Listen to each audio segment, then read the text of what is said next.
Секоја жена треба навреме да ги прави гинеколошките контроли, вели Анета Јовановска, на која пред 5 месеци бил дијагностициран рак на матка прв стадиум.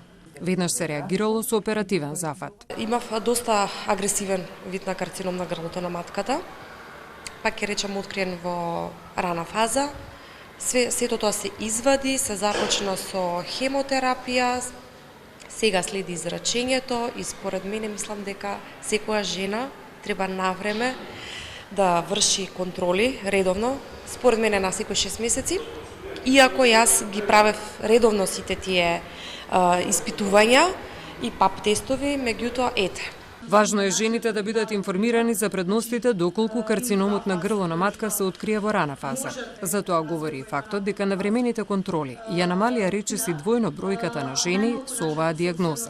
Доколку во 2009 година бројот на ново дијагностицирани изнесуваше над 500 нови случаи од рак на грло на матката, сега таа бројка е некаде над 200 или еве точно и ќе каже, значи скоро половина се намалени ново дијагностицираните. Подобро е да се спречи него да се лечи. Не само заради човечката трагедија, заради социјалната трагедија, заради финансиската трагедија, него и заради општо човечката трагедија.